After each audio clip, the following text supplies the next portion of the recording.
All right, everybody, welcome to another video of what's moving the markets. And to no surprise, of course, this week it is the US election and Donald Trump has won the election. So, what we are going to be talking about are the policies that we can potentially see under Mr. Trump, President Trump's presidency, and what impact they would be expected to have on the market. Now, I'm quite confident about these possible impacts because number one, we're already seeing this unfold in the market. Then there was also the Federal Reserve meeting, right? And we heard Chairman Powell's comments. Now, even though he didn't entertain much discussion about uh, political implications, but you could read between the lines, and based on that, we can do some sort of an analysis that what we think might happen in the future and how the Federal Reserve might react to what might happen in the future. So first of all, let's discuss what are the potential policy directions and what implications do they have for the market. So first of all, Mr. Trump is talking about tax cuts, which is a good thing for the stock market because if your companies which are listed on the stock markets they save tax, that means more money for the owners of those companies, which includes the shareholders, right? Of course. So that means the market will do well, and it has done well. It immediately reacted very, very positively as soon as the announcements were there.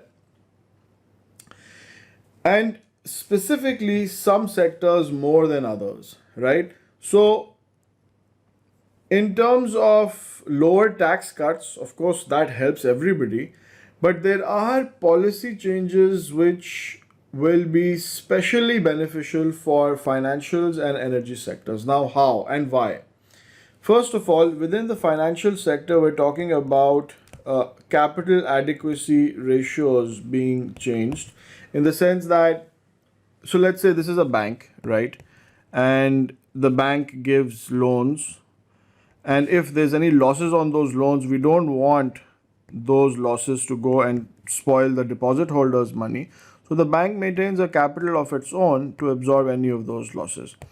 Now, if the requirement for this capital is reduced, which means the owners of the bank, the shareholders of the bank, can take some money out, which is what is expected, right? So, Citi, for example, will have a lot more capital which will be free, which it can use to do share buybacks by literally giving money back to the shareholder and shareholders and buying shares back from them, which will reduce the number of shares outstanding and increase the share price.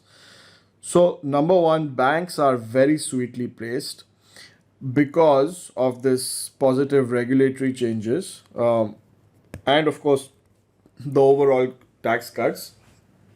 But as we will later on discuss in this video, that all of this will possibly lead to higher inflation, which then means interest rates stay high, or possibly even are increased, worst case scenario.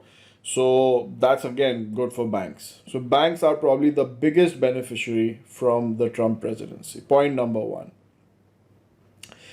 Point number two, energy. So this is something which you cannot understand at a superficial level. You really have to go into the depth of US energy markets and understand the difference between sour crude and sweet crude. So what is that? So the shale crude that is there, local crude in the US is sweet. But majority of the refineries that we have in the US are based on sour crude, which is imported from the Middle East, such as Saudi Arabia, and it is also imported from Canada. But they, of course, have had these huge investments in refineries, especially on the East Coast and even on the West Coast. So they have been importing a lot of sour crude from the Middle East, and the US hasn't really made enough refineries for sweet crude. Therefore, the US is not energy independent, because even though it has a lot of sweet crude, but it exports it and then imports the sour crude, because the refinery majority of the refineries are based on sour crude.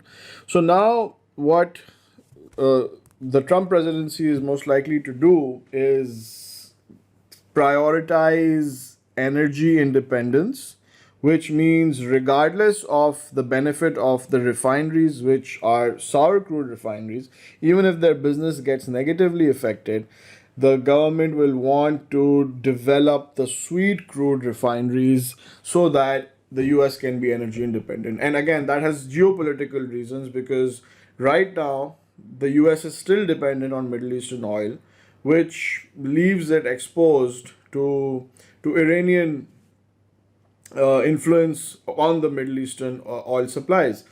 Therefore, this is now a political decision that they want to go for the energy independence. Therefore, what you will see within the energy sector is the local production is going to benefit. The local production of sweet crude, and then the refining of sweet crude is going to benefit a lot. So again, if you're looking to position yourself within the energy sector, try and understand which players are aligned with energy independence of the US, and then those are most likely to do better. So that's your financials and energy. China, of course, is going to be facing the heat, because the Republicans have a lot of China hawks, right? And Trump has been talking about massive tariffs. And for those of you who know about tariffs, what this means is that it's just going to make things expensive for Americans, because they will be deprived of cheap goods from China, because of course the government will put a lot of tariff on it, which means if something was coming in for $1, now might cost $2 by the time it reaches the consumer. So what that means is, yes, it will protect local US production and local players, because if they are producing for, let's say, 1.5, then the consumer might buy their product instead of buying the more expensive Chinese product. But nevertheless, the consumer still has to pay more than one, right? I mean, they still have to pay 1.5. So there's going to be inflation, which is something we're going to talk about shortly, that how that will impact your interest rate. But right now, first we're discussing the backdrop in which all of this will happen. Number one, tax cuts. So that's good for the overall stock market, especially the sectors which are going to get a regulatory favor. So that's your financials and energy. But because of tariffs, you'll see inflation going up. And that's a cost push inflation, right? Because your input costs will be going up in terms of the imports, and then the consumer will have to go for the expensive products. So overall, the price levels will be going up. And secondly, literally more money is going to be coming into the consumer's pockets because of the higher spending, the fiscal spending, right? So infrastructure spending is going to be there, economic growth is going to be there. So this will definitely create inflationary pressures because of the increased demand through the spending, the infrastructure spending. Then again, the tax cuts could again add to the income and therefore the demand. The tariffs, like we already discussed, are going to increase the cost of the imported products. So the consumer will either buy the higher imported product or the local higher cost product. Either way, they will end up paying more. And of course, with all of these trade issues, the supply chains will get impacted, which again will contribute to inflation. So all of this through the demand going up and the costs going up is going to then increase the inflation. Which brings me to Jay Powell and what he said on the recent meeting.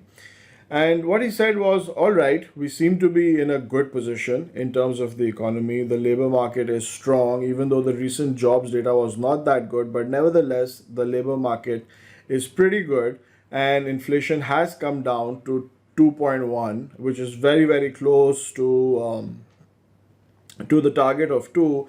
But if you see what the bond market is doing, once the election news was announced, the bond market gave a very clear signal that the yield started going up on the long end of the curve, right?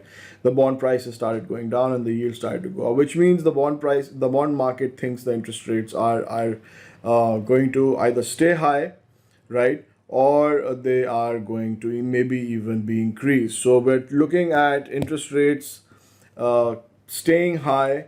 We might even, God forbid, we might even see a rate increase, right? If things get really out of control because of the factors that we just discussed, both in terms of demand pull and also in terms of cost push. So if inflation goes very, very high, then the Fed might even have to raise the rates, which is not too bad for banks, obviously, because they like the higher interest rates.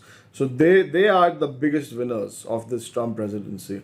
But the other thing could be commodities, because with all this spending and all this growth, of course, the demand will be there for commodities, and the prices will automatically increase with the demand, and therefore it could be a good hedge. So, in addition to financials, maybe you could look at commodities, which is something we have been talking about for a long time, right? Steel and then other things like lithium.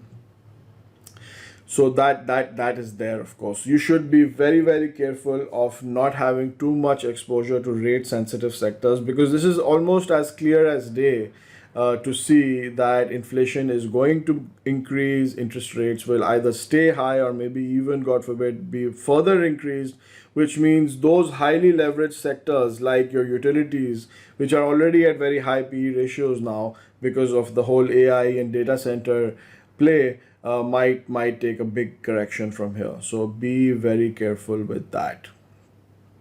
So the summary is, obviously this could lead to higher interest rates, and therefore you should be careful with rate sensitive sectors like real estate and utilities. Right. Where could you focus? Financials and commodities. Another good place to be is defensive sectors like healthcare and consumer staples. Of course, they are recession proof and not as exposed to rate hikes.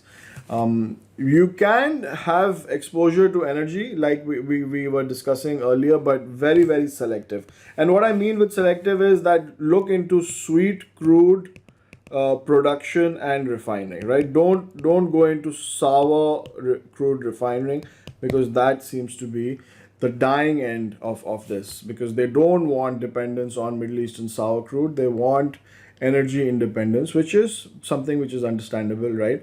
So if you want to do an energy exposure, be very, very selective with that. Again, guys, this is not investment advice. You have to do your own due diligence. Just calling it like I see it, right?